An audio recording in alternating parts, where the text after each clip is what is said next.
We're here with Governor Branstad from Iowa after many, many years since not seeing him, and it's nice to see you. Thank you.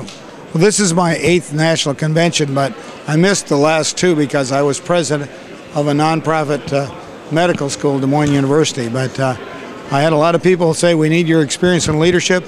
I came back and ran for governor, got elected again. I'm proud to say we straightened out the financial mess the state was in, and now we need Governor Romney and Paul Ryan to straighten out the fiscal mess the nation's in.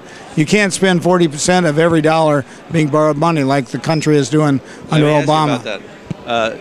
Should the government redistribute its citizens' wealth by forcefully taking money from some citizens through taxes in order to provide goods and services for others?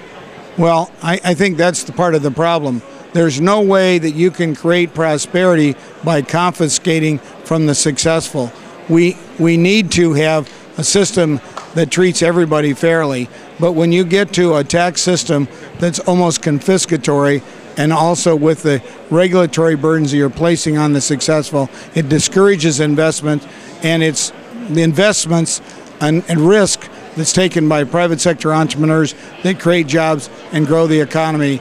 And we found out by states like Iowa that have been reducing the deficit and getting our financial house in order and focusing on reducing the regulatory and tax burden, we have been able to grow the economy. State after state is doing that, but the national government now has the highest corporate income tax in the nation, and Obama is threatening to raise income tax on individuals, as well as Obamacare has multiple different types of tax increases, and it's something that's just not affordable or sustainable. So you're against redistribution of wealth, right? Yes, I believe that a total redistribution of wealth has never worked. They tried it in the communist countries. It was a colossal failure. It's amazing. Even China, which used to buy that philosophy, has totally changed their economic system, and since they've had a growing economy. So the redistribution formula of the Marxist mentality doesn't work, and it's never worked. So are you against foreign aid? Well, I think there are times that it makes sense for us to support our allies, but I think we have to be very judicious on the way we use our tax dollars. But when they do foreign aid, they do tax the American people in order to give the money to foreign governments or foreigners, right? Well, part of what our mission is to protect the health, safety, and well-being of the citizens of the United States of America. We have to give money to other countries in order to achieve that? Well, sometimes it's important to make sure that our allies have the resources they need to protect themselves, so we don't have to send American troops over there. Right. So sometimes making that kind of investment will avoid a much more difficult situation. So you're really talking about defense spending, or you're not talking about actual aid?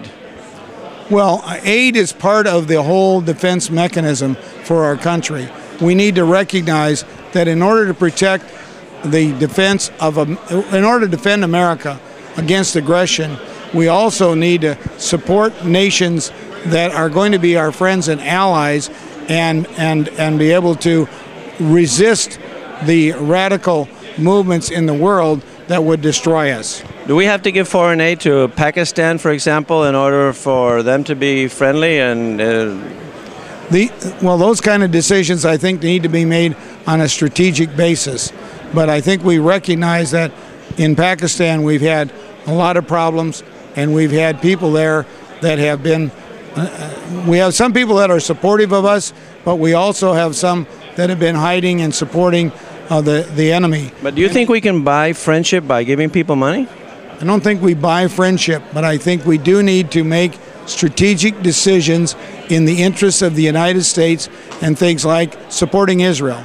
I've been a strong supporter of Israel. They're surrounded by, they're in a bad neighborhood. Right. They're surrounded by people that are very antagonistic to our way of life, and I think it does make sense for us to provide assistance and support for friendly nations like that. Israel cannot defend itself from these other Arab countries that are aggressive? They have nuclear weapons. These other countries have attacked them many times, and every time Israel gives them a royal beating. That's right, because they've gotten support from us and from other places. But they have superior military power than all the other nations around them. Well, they won't if they don't continue to get support and assistance. But they have nuclear. They have nuclear weapons. Well, nuclear weapons should be only a last resort. I'm sorry, we're out of time. Okay. Thank you. Thank you very much.